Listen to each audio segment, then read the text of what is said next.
You know what this whole thing is, and it even has the aesthetics of this. What if a plantation owner was able to tell you whatever was bothering him that week? That's what Fireside Chats is. From the aesthetics to what he talks about to the racism that spews from his mouth. That's the entirety of it. Like that, if I could summarize Dennis Prager and his show, that would be it.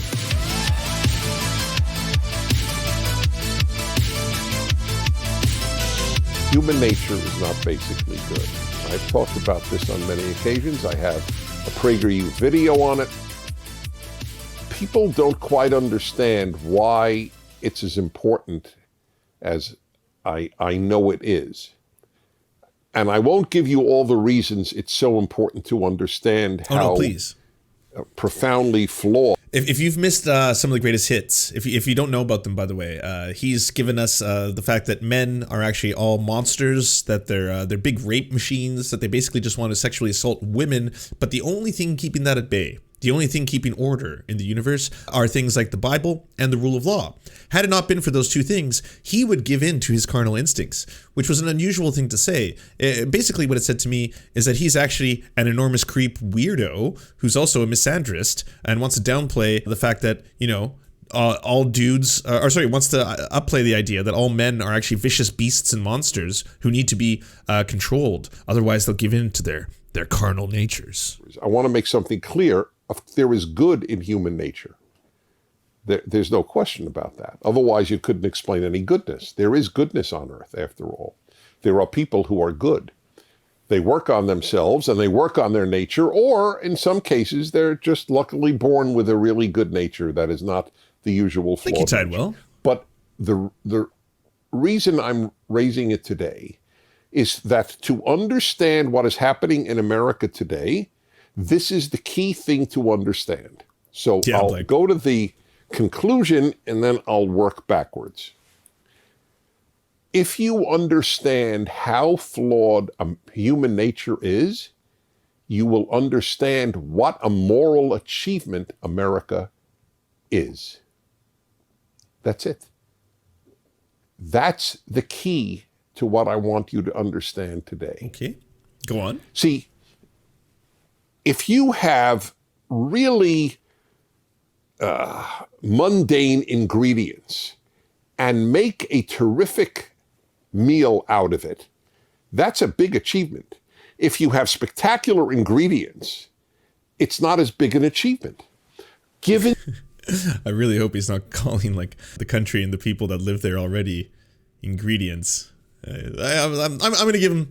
I'm going to give him the benefit of the doubt here. All right. The ingredients of human nature, what America baked itself into, if you will, cooked itself into, is an astonishing achievement.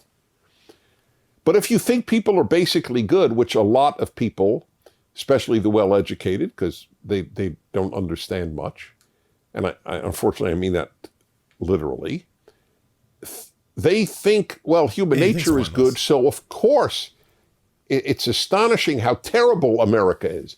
If you start out with the appreciation of the raw material, then you marvel at how good America became. Of course America has bad aspects to it. Of course it does. How could it not? Look at the raw material, human beings. What nation, what country, what tribe, what group has not had a profoundly flawed society? That's why, among other things, you have to compare America to other places. Who made as free a place for as many people from as many backgrounds? Nobody. That's not to say that all Americans are good. A lot of Americans are awful. In fact, more today than perhaps ever before in some ways, which is a very sad thing for me to say, because it's a very painful subject. But given, again, this raw material, it is astonishing what we made here, what Americans made here. So this is the weirdest way I've had anyone ever present this kind of a topic. I don't know if he's talking about genes, he's talking about DNA. Keep saying raw material and baking. Let me deal with this raw material. Very rarely I use notes, but there are so many lousy parts to human nature. I had to make a list of some of them. This is not an exhaustive list, and it's not in any order of importance. When you realize what people want, what animates them, and then you realize that this place has been pretty darn good with all its flaws. The flaws are completely understandable. The good parts are a riddle. The freedom, the opportunity, the working through the terrible origins that had racism in them. It's an amazing achievement given human nature. So here are some parts of human nature I thought I'd share with you that are, shall we say, difficult. No order of importance. A vast number of people, for example, yearn for power. Power. The desire to have power over other people is apparently very widespread. It is especially true in many men. And I must admit, I have a flawed nature like anybody else. This is not one of my built-in flaws. There is zero desire in me to have power over anybody else. Why did you start Prager University? Your misinformation school, where you lied to people about everything. Why did you start that? Why are you trying to control the way people think, Dennis Prager? I know it's there. I know how widespread it is, but I must tell you, I have no relationship to it. It's one of the reasons I didn't run for office. It's one of the reasons I'm conservative. I don't want anybody to have power over me either. Are you fucking serious? Is he just oblivious to the fact that as an incredibly wealthy person with a media empire, I should add, that he exerts power over others? Does he not realize that? Does he think the only kind of power is political power? Like, this is the reason I'm not the president. Otherwise, I would be the president. You understand this? But I don't seek power. I want me to have power over me. I want my moral code to have power over me. I want God to have power over me, and that's it. So I don't want to have power over anybody else. And that, by the way, that was the American founding dream. Small government, so that you can develop individually to the... I mean, come on. If we're talking about the founding of America, it's a bunch of slave owners who didn't want to pay as much taxation to the British. That's kind of the founding principles here. The best of your ability without the most universal thing in the world, strong government. Princes, kings, queens, emperors, other governments, dictators, tyrannies. Think about it. The human norm has been for the state to have power over the individual. America was founded to reduce the power of the state. There is no other country in the world founded on the basis of limited government. You know how this alone ran against human nature. People want power. That's why America is divided into three. I love how he's like, okay, so I know everything about human nature because I'm a human, and I know that people really desire power. And the other thing is that, but not me. Not that's the one thing I don't care about. I don't care about power at all. That I'm telling you to right now in a lecture on my massive media empire platform. The presidency, the Congress, and the Supreme Court, because they didn't trust humans with power. Power corrupts, and absolute power corrupts absolutely. It's a famous statement by the British Lord Acton. So that alone, it is astonishing how much freedom we made in America. Not we, Americans before me, given the yearning for power. Number two, I could just spend time on that. The yearning for fame and recognition. So many people want to be famous and so many people want recognition. That's a reason so many people want to be politicians. Some politicians are in it for idealistic reasons. Most are in it because, you get a lot of fame if you're a senator, just to give an example. And recognition. I really thought he was ache for recognition. The fact that he paused there is like, I really thought I was going to say it was for the pussy. I thought I was going to be like, They're after the pussy. That's what they're doing this for. Every single one of them. Half the people in Hollywood didn't enter it just because they love acting. If they just loved acting, they'd have joined a Shakespeare group in Boise, Idaho. But they want to have their name on a movie theater. They want to get an Academy Award. Remember what do they so often say when they do get an Academy Award? Everything okay, feller? See, when I talk about fame and recognition, he perks up. Okay, you know what? Fucking little humility weirdo. never Get on with it. greater. What do you want to be when you grow up? So many answer famous. That's what you want to be, is famous? That's depressing to me. Because then, by the way, I ask them, what would you like to be famous for? Now, if the kid said, a cure for cancer. Okay. You know what this whole thing is, and it even has the aesthetics of this. What if a plantation owner was able to tell you whatever was bothering him that week? That's what Fireside Chats is. From the aesthetics to what he talks about to the racism that spews from his mouth. That's the entirety of it. Like that. If I could summarize Dennis Prager and his show, that would be it. They just want to be famous. So they say for anything. So I say, anything? You want to be famous for most hamburgers eaten in a day or in 2 hours? Yeah. And by the way, that's what we do have. The yearning for people. What is Instagram if not a desire for recognition and fame? This is a huge thing in the human condition.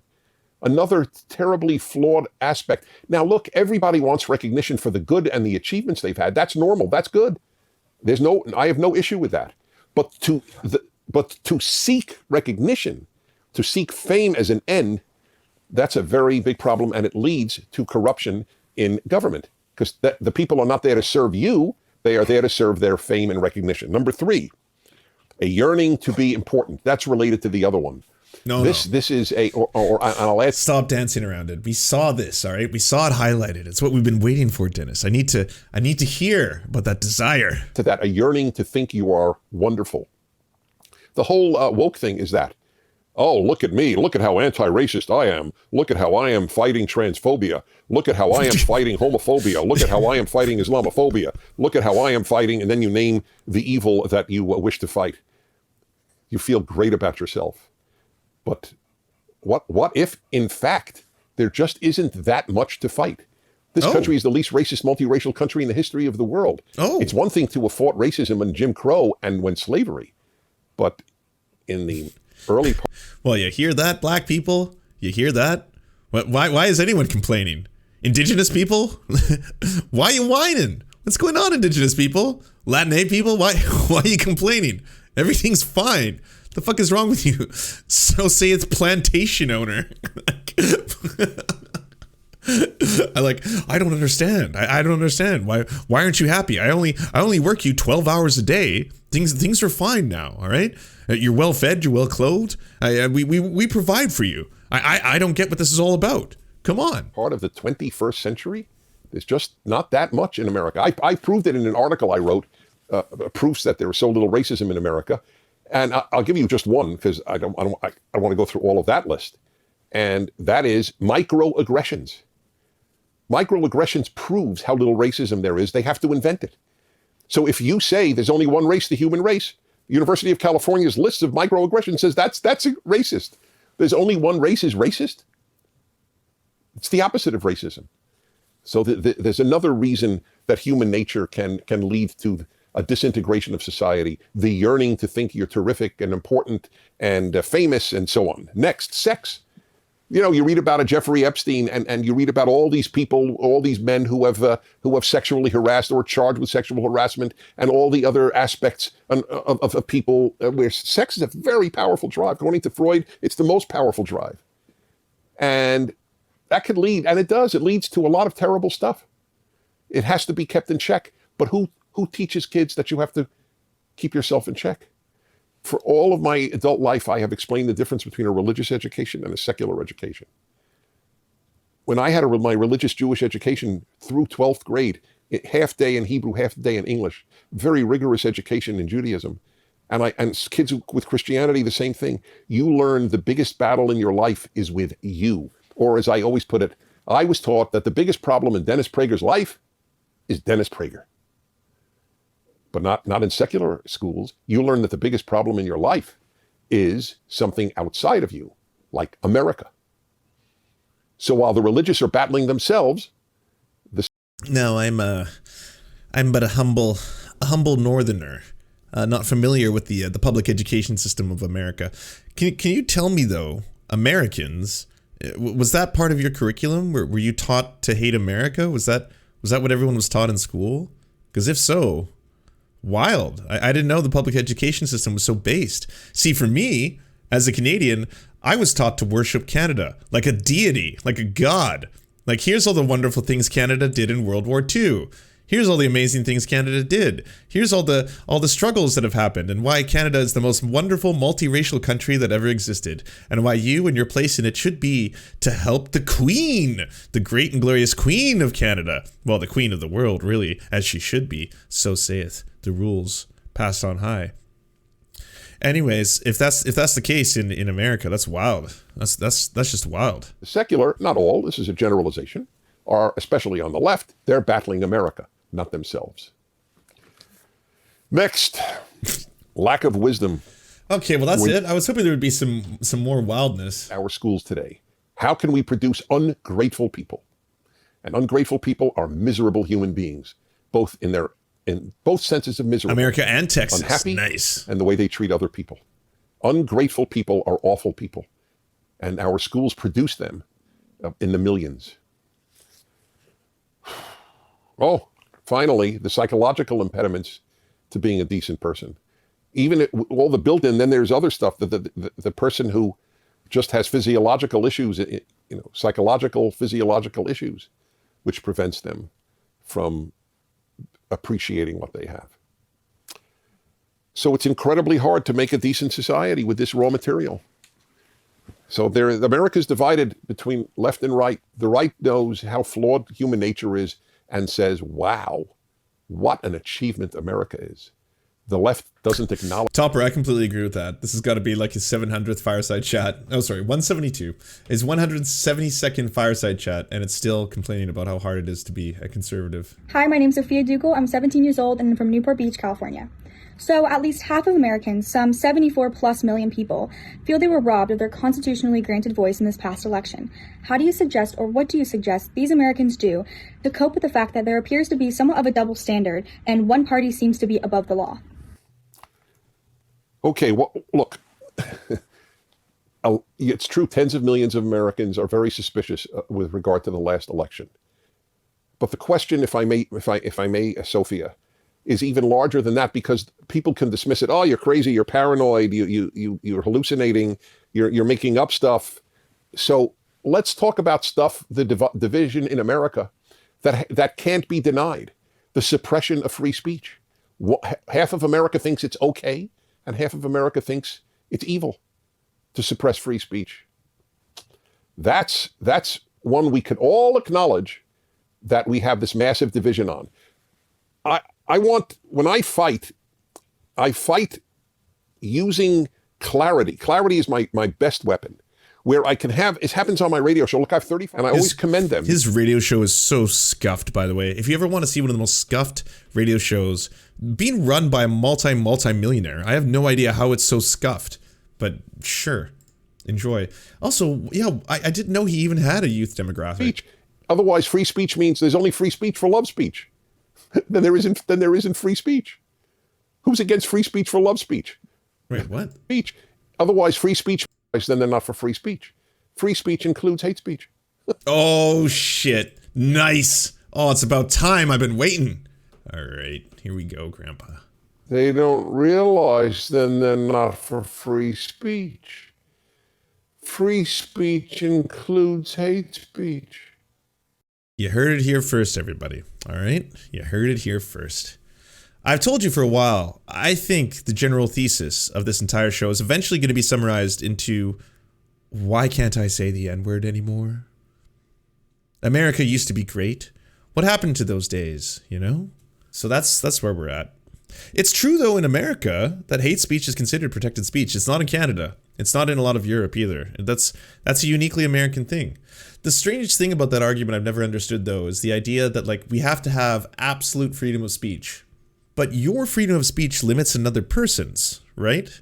I mean, that really upholds the power structures of white supremacy. If you are allowed to say whatever you want and you can call your co-workers the N-word, that would definitely limit their speech, because they might be horrified. They might be terrified. They might have to leave their workplace. They might have to leave a public area. They might have to leave a public place that they're in. So you're definitely limiting their speech through your speech. There's a certain coercion there. But that's the part they never bring up. Or what you define as hate speech. Otherwise, what is the point of free speech? Otherwise, free speech means there's only free speech for love speech. then there isn't free speech. Who's against free speech for love speech?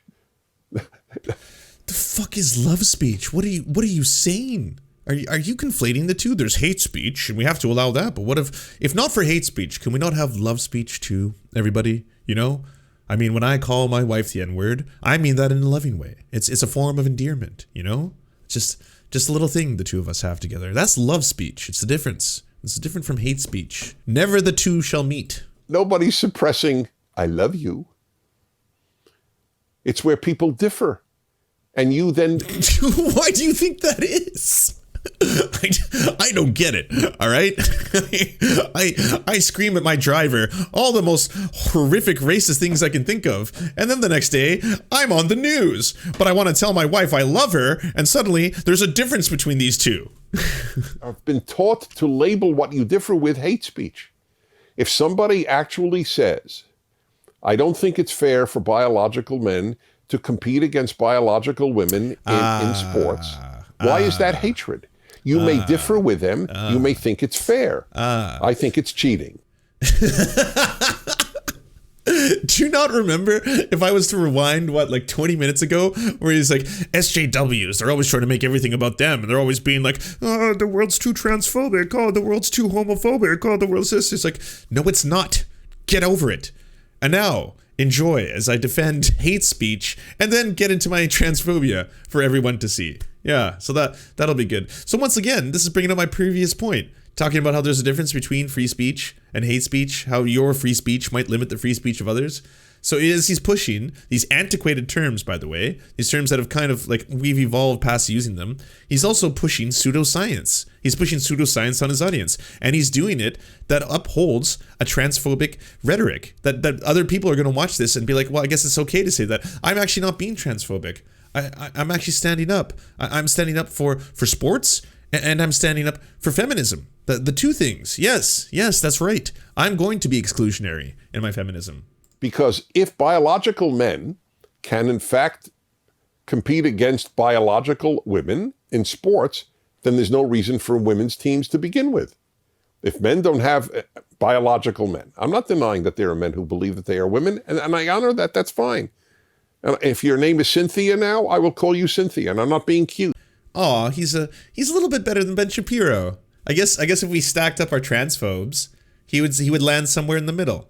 He's not willing to dead name. He's not willing to dead name, so that's good. He's not down with dead naming, so he's evolved a little bit. He's still transphobic as fuck. He's in the middle of a transphobic rant right now, but there's a bar. We have a bar, everybody. Okay, we've met the bar. Ben Shapiro right up here, and then Dennis Prager somewhere in the middle. Yeah. He's plus 5 transphobia. You know, that's a separate issue. But allowing you with your male body that you can't get rid of, allowing you with your male muscles, your male bone structure. Wow, and then he just ramps it up to 11. By the way, I'm a libertarian. I'm a proud libertarian. I believe you can believe whatever you want to believe and do whatever you want to do within reason, of course, as long as it doesn't affect me directly, you know, because otherwise I'm being persecuted. But anyways, I'm just going to say, go off and do what you want to do. And now I'm going to vilify you. Enjoy that. I'm going to vilify you a bunch on my massive show that has millions of subscribers, and apparently teens watch me. So enjoy that too. So yeah, but this is freedom, baby. Your greater height in most instances to race against females, that's called cheating. By the way, probably wouldn't fly today, But this is the same energy as if he was making the show in, say, like the 1920s and was like, you can tell the differences in brain weight between black individuals and white individuals. I'm not saying that it's not okay to be black. I'm sure that's a totally fine lifestyle for a bunch of people, but I'm just saying if I was to pull up my calipers and measure the skulls, we would see a difference. There would be a difference in the brain weight. So clearly that's on. Is that hate speech? Is it hate speech to deny science as I have so presented it to you? Is that hate speech? I don't believe so. I don't believe so. I'm anti-cheating. Okay. But what I just said would be labeled. True. Good point.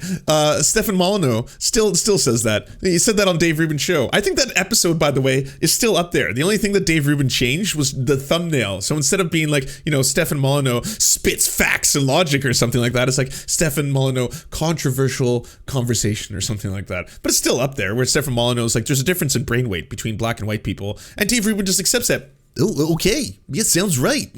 High level. That's a high level idea. All right. Yeah, let's keep it going. By Facebook as hate speech. Or the new term, misinformation. It's misinformation that there's a need for women's teams and men's teams.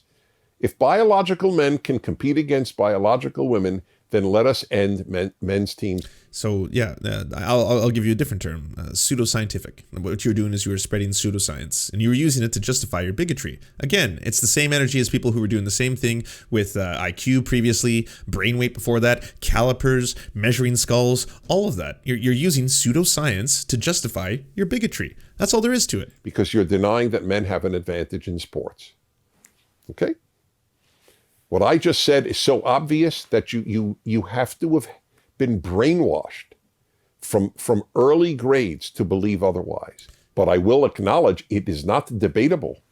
Men, the biology of males is advantageous, which is the only reason we have female teams and female track, right? That's the reason.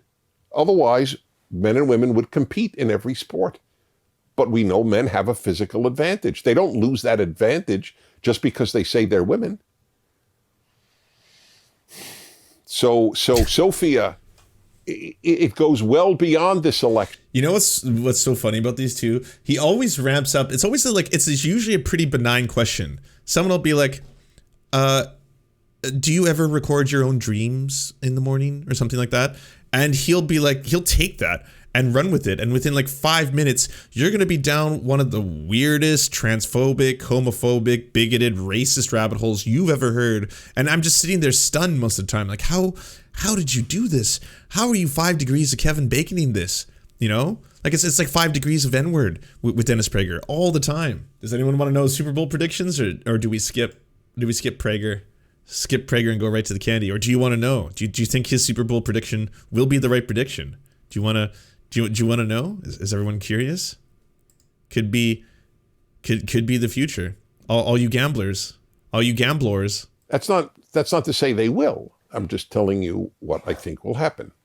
Oh, sorry. He's talking about slavery again. He's not even talking about the Super Bowl. I'm joking. But actually, I bet I'm not off.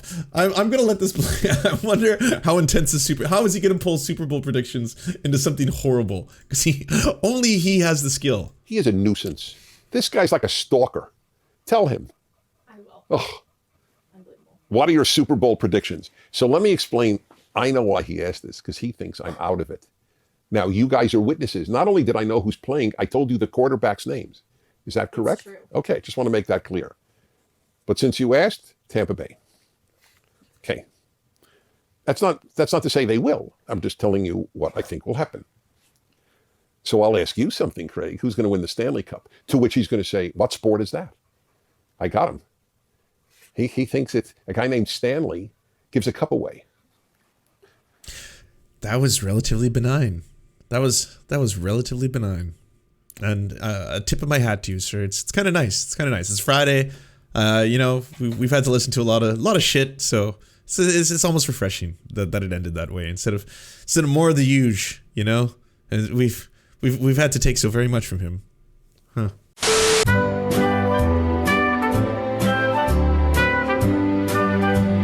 In order to combat the unrelenting barrage of conservative misinformation, we need to be pragmatic and find empirically guided solutions. So we created the PEGS Institute. We make short videos that explain misrepresented or misunderstood subjects. There's simple diagrams and basic explanations to demystify complex topics. We've covered everything from public broadcasting, economics, meaningful work, and there's always more to be explored. Come check out PEGS Institute on YouTube or your favourite social media platform. If you want us to advertise your channel or work, please go to weareserfs.com and email us a 20 to 30 second ad, and we'll take it on to the end of one of our videos to help promote your leftist channel or progressive something. Whatever you do.